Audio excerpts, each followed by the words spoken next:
That's the state's project. Chris gave a detailed brief. I think that's a 2029 project. And they just shared the state's design and what that looks like, and what the estuary will look like there. Building that, we were hopeful to do a roundabout at the same time, but we weren't successful in our grant application for that. But the state has designed the intersection to accommodate our future roundabout. So state wanted us to pony up the money to pay for it, and we've just got so many other priorities. We can't put a couple $1 million into that roundabout, which would be nice to have, but we have other priorities. He also walked through the 6-year TIP, which is the Transportation Improvement Plan, and the modifications. I think eventually, Dennis, doesn't that come before the full council to be blessed at a future meeting, is my understanding, and I'm not certain when that date would be. But anyway, shared that, the updated, and it was primarily just updating costs because everything is going up significantly in costs, and there was a couple of project just description modifications to projects, but primarily updating cost as we work through the process to update our transportation impact fees. I can't think of anything else. No, I think you hit on all of them. I will say also that I asked Chris to email the council an updated version of the TIPS program, so we're all aware of where we're at with our programs, our transportation programs, and any updates that he has made to them. So hopefully we'll get those here in the next day or so. Perfect. Land use. No, that was the meeting we postponed until next. Okay. And I know John's working and Brandy are working on the lodging tax still, and sewer advisory. Can you report there? No, we don't have anything to report yet. Okay.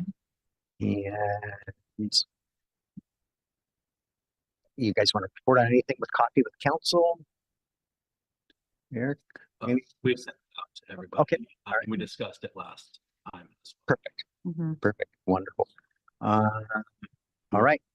Eric? But I don't think we have the new people for the next time that's coming up. Okay. So you guys better do some rock, paper, scissors and figure it out. Yeah. We'll just, Yeah, for sure. well, You got another, I think that's next week, isn't it? yes. Yeah. Then in that case, I will commit. I got to find out if I'm working or not. Yeah, and I can commit too, so we'll figure it out. Okay. Get to you. Yeah. All right. I'm going to move into the mayor's report. And as you guys are probably aware, remember, or maybe you don't, you funded Saturday parking enforcement in the budget. We've hired we have a second parking enforcement person on staff now, and we're preparing to do that. And Charlie's working on changes that we need to make to our code so that parking enforcement can enforce it. And Public Works is working on maybe it's DCD that's working on the map. That's right. It's a team effort here. DCD is working on the map. And I just want to confirm with you guys remember, this is primarily for the farmers to accommodate the boaters and the farmers market, because and so we're going to be enforcing parking on the waterfront lot, on Bay Street, and then we're thinking up to downtown up to Prospect, and then down Prospect is the area of downtown. And if the parking enforcement person has extra time, we get various complaints and things, in other areas of the city, and there could be this could add capacity for them to travel out and do investigations on complaints and things that they get. But it's our goal to have that before at the next council meeting, the changes to our code. And it's going to be the same times. It's just our current signs say Monday through Friday, and I would actually prefer if we had signs that were silent on the times. It just had the times, but our attorney may have an opinion on that. We cannot. Yeah, our signs need to be very specific as to the time. So we're working with Public Works. It definitely is a team effort. Public Works. Okay, so more to come. More to come. I guess I'm overruled on that one. All right. Question, Mr. Mayor? Yes, Is there a way at the end of the year to know what the revenue was from parking enforcement? we could get that. We don't make money on it. I can assure you. I'm not asking for making Yeah, money. yeah. I just want to know basically parking enforcement versus the wages that are going out Certainly. for that. Yeah. I asked previously and the answer was you don't have that information. So I was kind of confused of. We could, I don't think that there's any reason we couldn't get that revenue. Noah's probably looking for it right now. Mhm. But by the end of my report, Noah worries. will Yeah. Noah will have that for you. Mhm.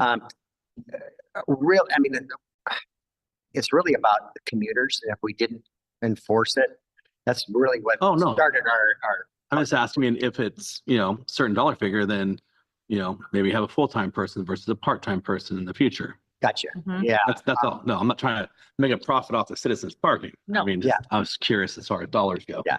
I hear you. And this is also on the government page, so people understand that it's going a little bit We're more. going to do some outreach. Yes. Yeah, okay, good. When we're just not there yet. We got to get a map, Mhm. update the map. We've got to create new signs.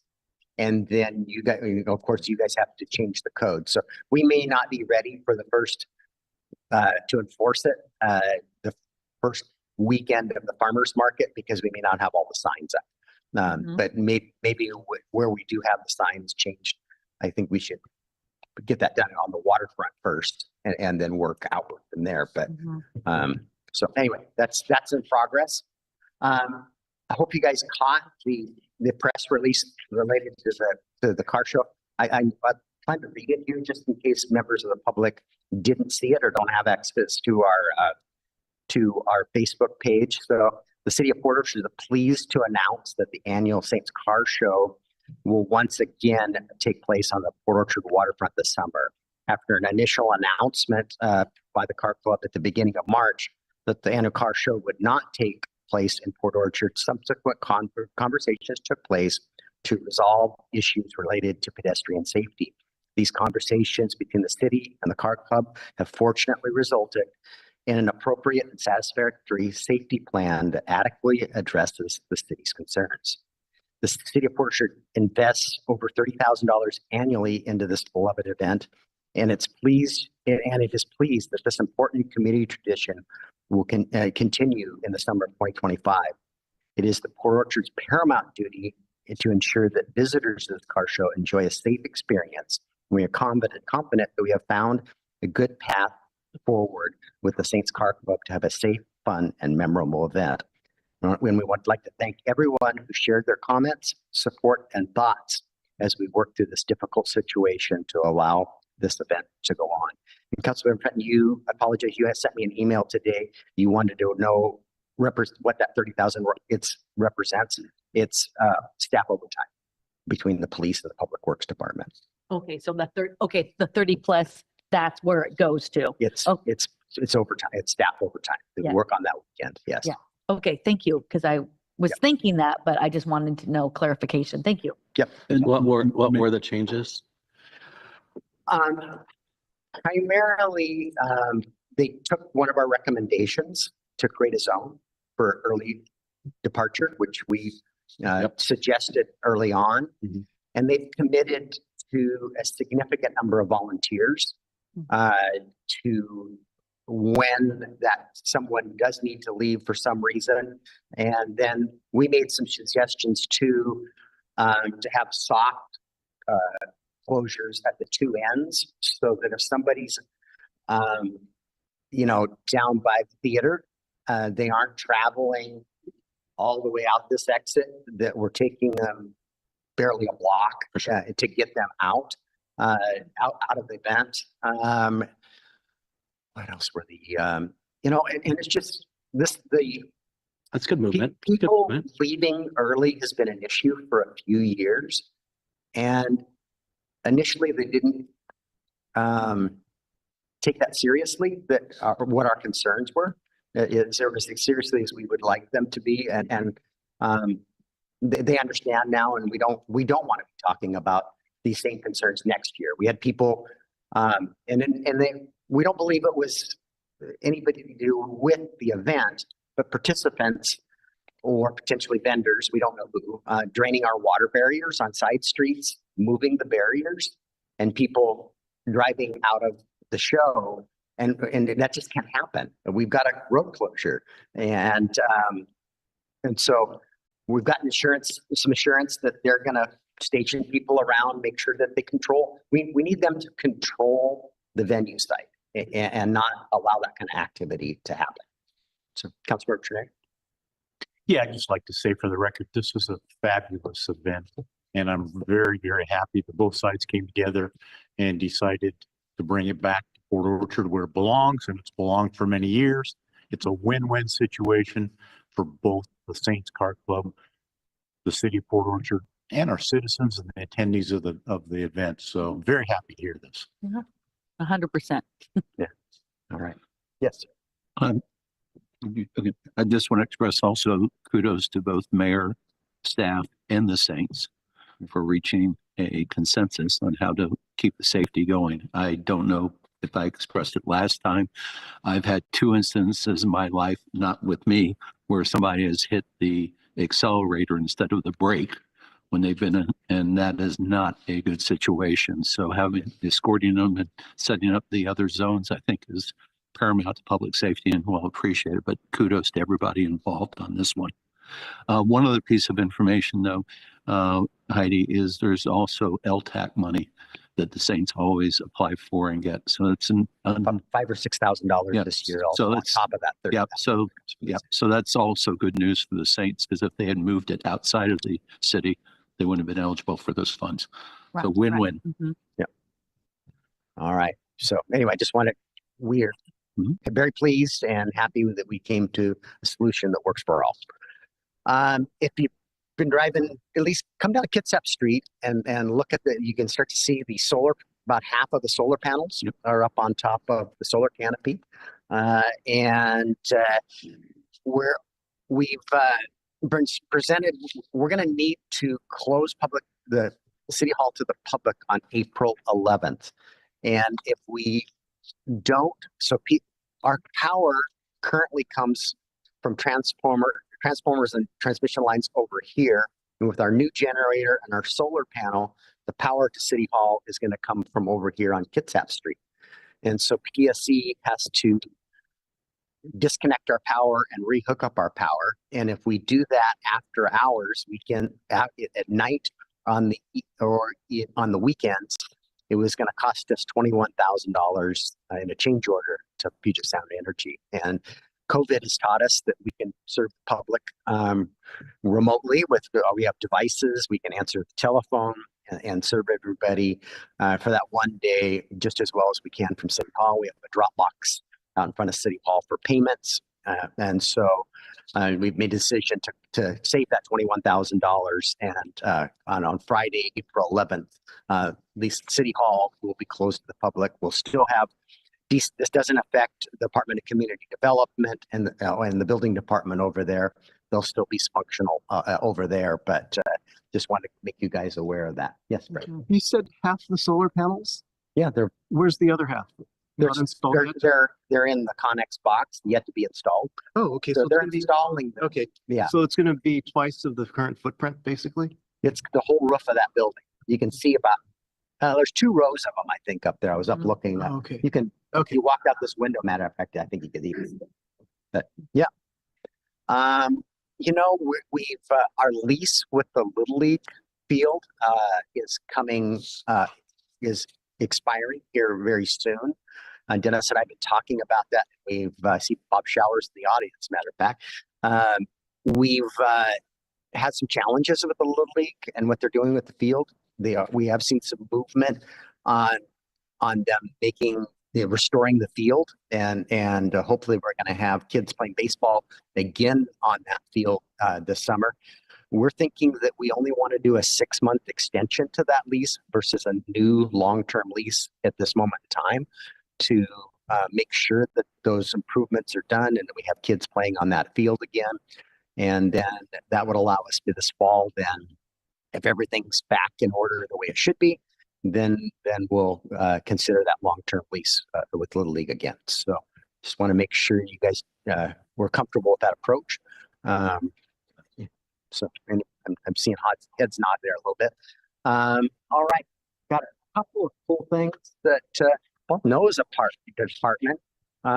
Noah's department was recognized by the Washington Public Treasurers Association, and they received an award and certificate of excellence for our newly adopted investment policies.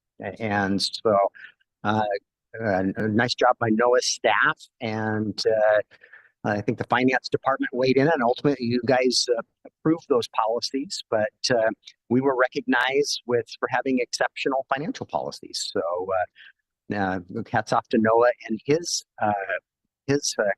staff.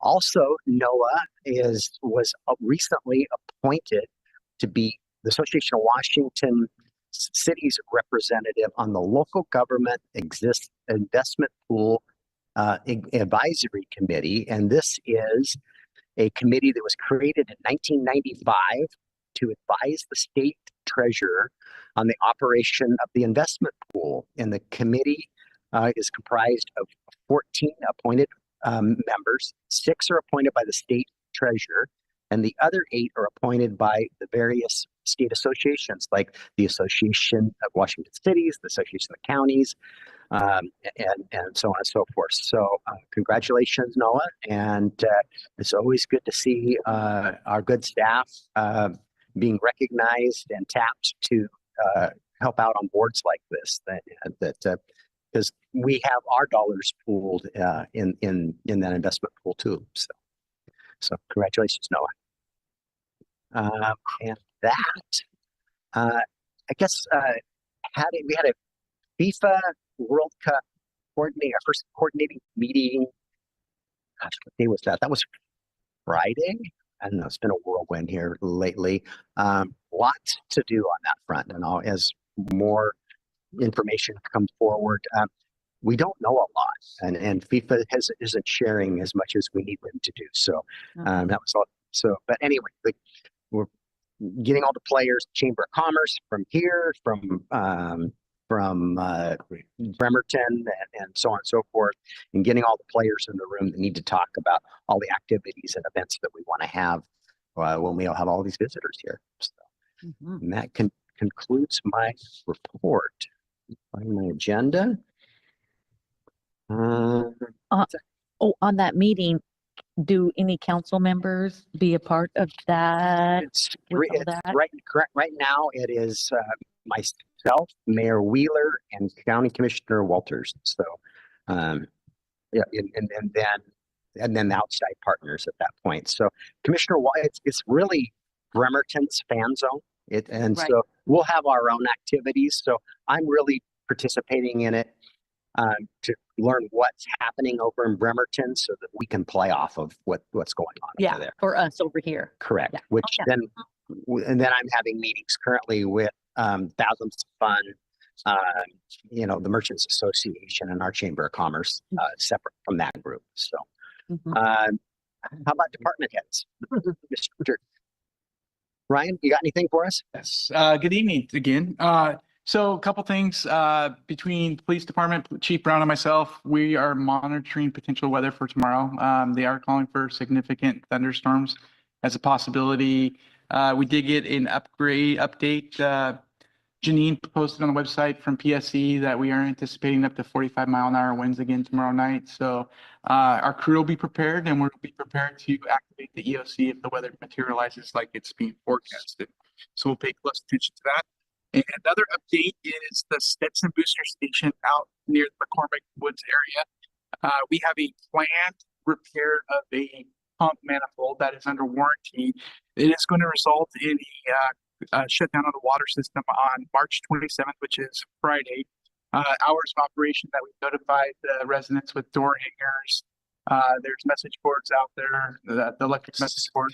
Dennis, that's the water system in Stetson Heights, not the whole city. Just Stetson Heights. Yeah. Just Stetson Heights at the Stetson Booster Station. That proximity, be very clear.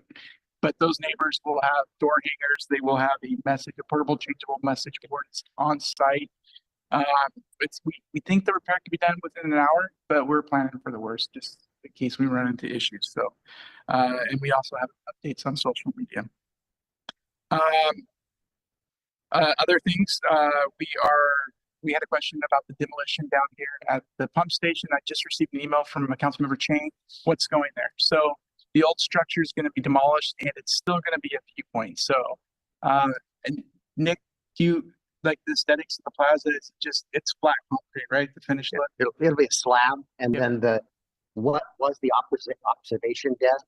It'll be like a half circle and and cut into a concrete wall. So about 3 feet or so high. And so we'll have an observation point, but at ground level, and they'll cut that concrete to retain a portion of it to be kind of a wall out there on the edge of the shoreline. It's actually kind of interesting the way it is now. It's an empty spot underneath the current viewing.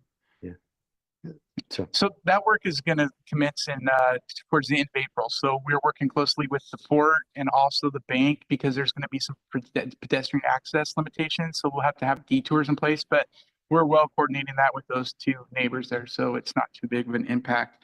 And the last thing I wanted to give a shout out to our public works staff. We have new people, new roles.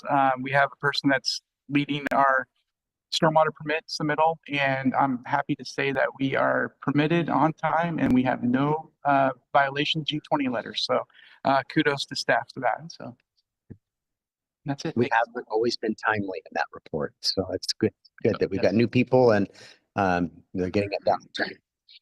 Yeah. Mr. Crocker, what do you have? The only thing I need to add is I wanted to come back to Councilmember Ward's question on the parking infraction penalty fees. So for 2024, we collected roughly $38,000. 2023 was roughly about $34,000. So that's kind of the. Yeah. Yeah. Yes. And each one of those part-time employees, I want to say is about 25,000. Does that seem about right, Noah? If I remember right, we did some analysis on whether we were going to have one full-time person with benefits, and then the benefits was a huge factor of why we didn't do it, and we stuck with the two part-time people. Yes, still. Yeah, I was just confirming with Debbie over, and I think it's a little higher than that. It's a little higher than that. Yeah. Okay. All right. Just at the part-time level. Yeah. Okay. All right. Mr. Bond? Yeah, I wanted to share an update on our middle housing work. We have a deadline of June 30th to comply with some state law changes that are taking effect. We were working under the assumption that we had to complete our work by June 30th, but now Commerce, because we have a grant from them to do the work, is telling us they need the deliverables about a month and a half earlier than what we were planning. So we pivoted a little bit. Commerce is going to allow us to provide an interim ordinance that would just implement the bare bones changes in the law while we continue to work on a comprehensive overhaul. And so the majority of the zoning work is going to flow into the summer. We will be bringing an interim ordinance forward for a hearing at the Planning Commission in May that is a very light touch to the code just to comply with the basics of the law. And then there's more work still to do thereafter. And they will accept that as our grant deliverable. So we are pivoting a little bit on that project and are still working out some of those details. But I wanted to give you a heads up that there's a change of direction on that. We'll be taking it to the Land Use Committee as well as the Planning Commission. Thank you, Mr. Bond. Sergeant? Thank you, Council. Just a reminder, on the legislative session, we're following a number of bills. And the one I emailed you about with regards to the use of AI, that AI would be mandatory bargaining, is still live.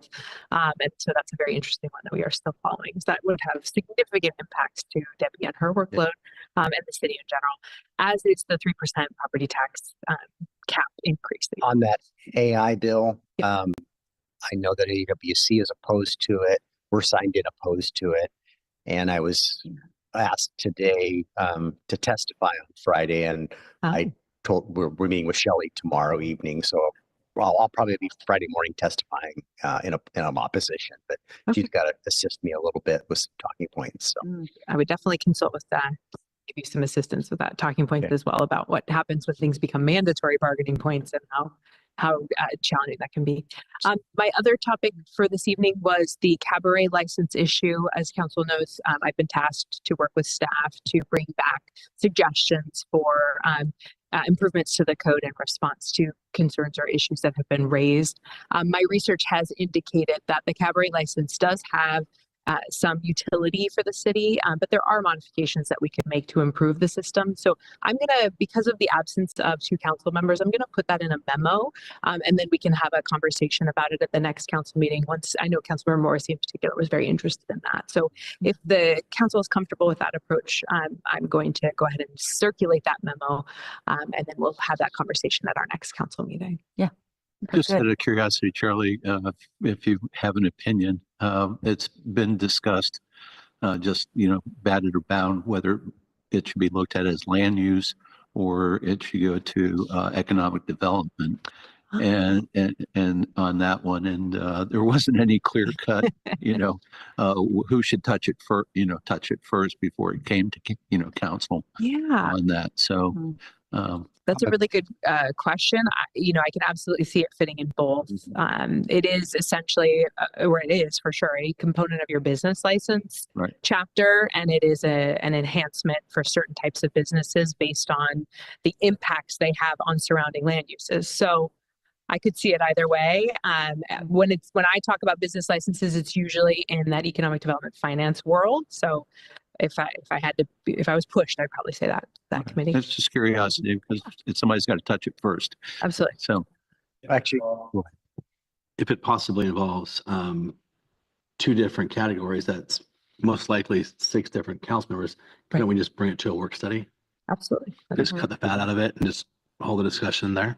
I think that's good. not adverse to it. I mean, she'll bring your memo and you guys can talk about it. I'm going to be at a conference the next council meeting.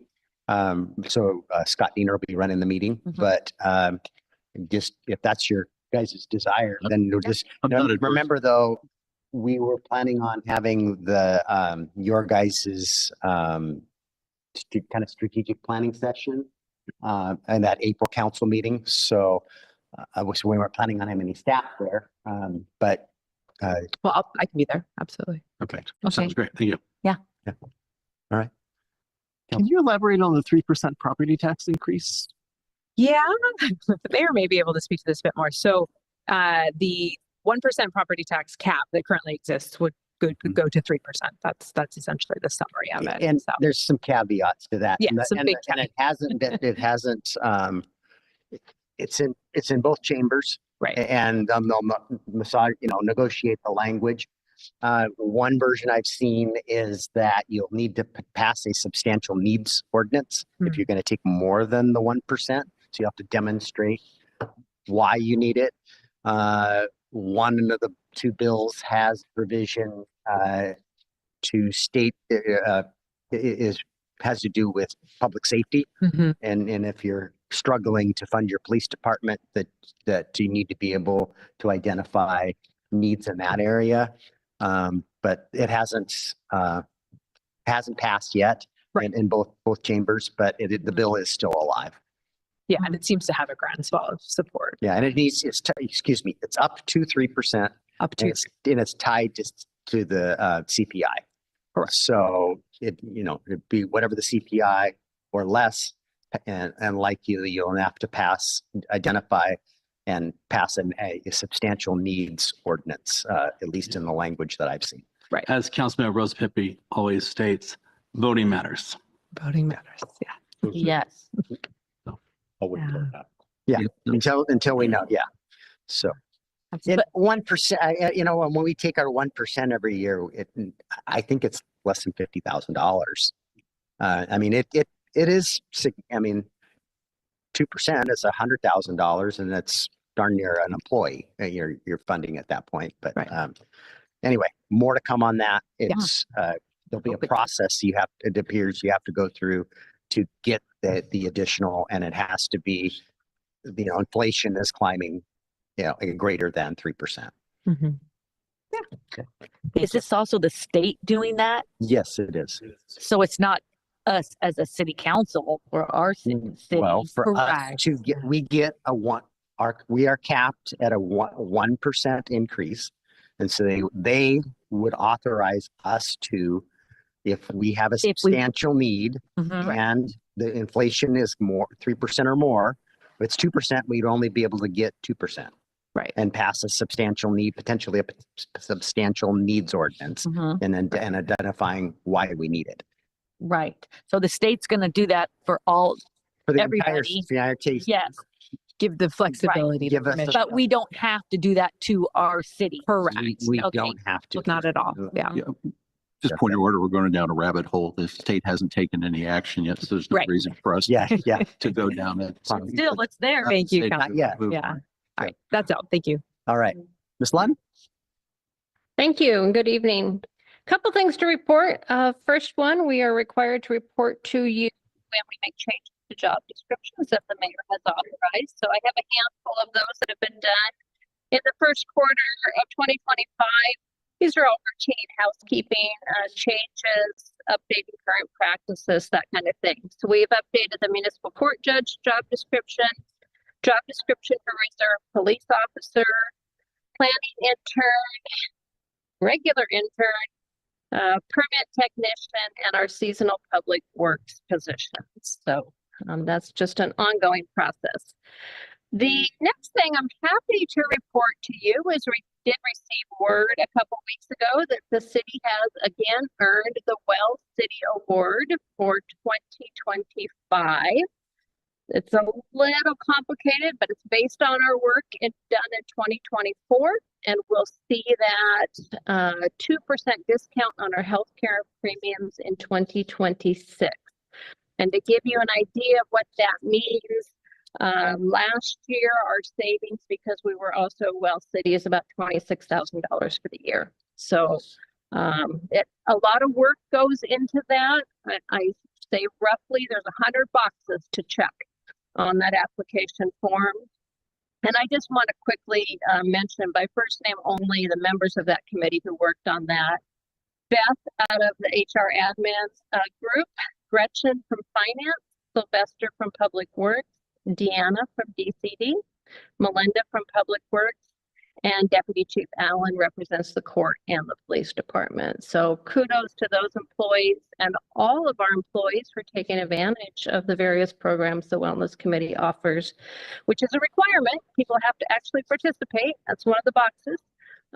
But we again will earn that. The city of Port Orchard has not failed in earning that award since its inception from AWC. So we're proud to keep that tradition going on. And it's real money. Ms. Wallace? The only thing I heard was to report if you want to participate in the coffee with the council on April 5th. So I've sent an email to you guys as a reminder to let me know if you want to participate on April's as well as any future months. So let me know. I don't have anybody signed up for the rest of the year. So and then that's all I have to report. Okay. We're to our second citizen comment period. Is there anyone wishing to address the council? Anyone online? If you wish to address the council, please use the raise your hand feature. No one is charging the podium. And no one is raising their hand. So I'm going to close the second citizen comment period. We're now to good of the order. Is there anything for the good of the order before we head into our executive session? Go ahead, Councilmember Rose Pepe. I'm just talking with a couple members of the Transportation Committee beforehand. When Eric and I were at the Homeowners Association meeting, it had come up about whether McCormick Trails was part of the golf cart zone. And in reading our POMC, since one's known as McCormick Trails and the other is known as McCormick Woods, it does commonly known, it says development commonly known as McCormick Woods as more fully designated and set forth on file with the city of Port Orchard. So my only point on this one is they're kind of looking for an answer. It is connected. Again, our POMC says you obviously can't go on any roads like Old Clifton. So since there is a connection for Glen Eagle, I'm just trying to get a thumbs up, thumbs down. Dennis, that's why the question came up. Oh, we'll talk to you next, because if it is included, then we need to put some signage up on the entrance to McCormick Trails. Which is the west, over on the west over on there. the So north side. why don't, whether you or Charlie research whether or not we need to make any amendment to our code? And if we don't, I know one of the criteria when we set this up, you can't travel on a road that's more than 25 miles an hour. And that's why everything on the west side of Old Clifton is eligible. And then the Ridge and Channing Circle. yeah, all of those McCormick, on the north side of Old Clifton are not eligible because Old Clifton Road is 35 miles an hour. So there's a new subdivision that's in place on the south side of Old Clifton. And then we would need to get a sign there as you enter off the roundabout, Dennis, in McCormick West. That's similar to the one that's on the entrance coming into the older part of McCormick Woods.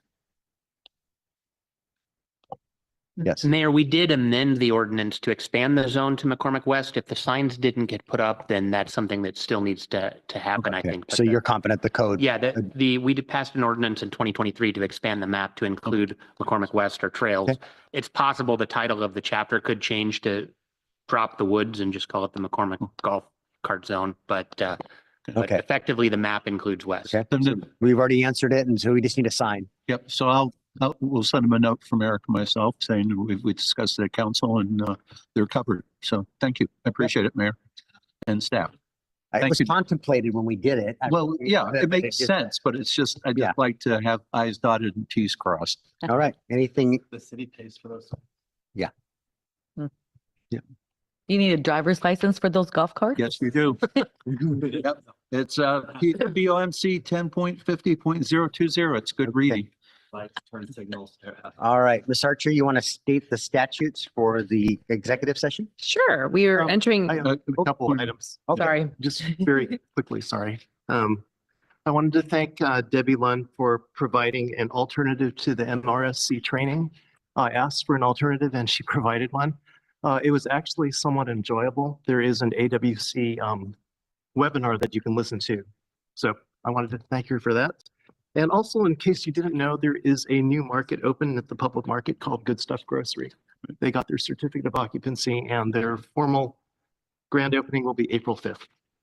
And Yeah. on that note of the training Mhm. too, I was told that because I sit on the board for our insurance company, anybody that are trained attends the conference and attends you just have to provide documentation to Debbie. You attended the conference and a session that you attended, and that would satisfy that training requirement also. Mhm. Yep. Just please be sure to let me know, and then I can stop all those emails coming to your box that remind you have a training to take. Yeah, and the conference is until June. So it's this year's conference would satisfy it. Or if you want the emails to stop, just take the training that she sent you online. That's right. Yes, sir. What's the executive session, Jordan? I can't talk about that out here, but she's going to state the statute. So It states it. It'll be announced prior to executive session. yeah, she's going to do that right now. Yeah, and yeah, so the statute that we're going to rely on tonight is 4230-110 subpart 1 subpart I to discuss legal risks of a proposed action. And this is pertaining to the county's project, the county courthouse project. And no action will be taken afterwards. And I'm expecting 10 minutes for our executive session.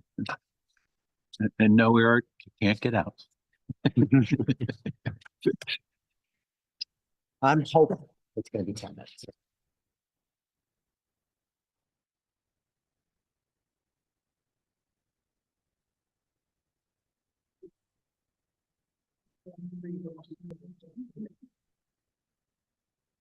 Yes. Yeah, okay.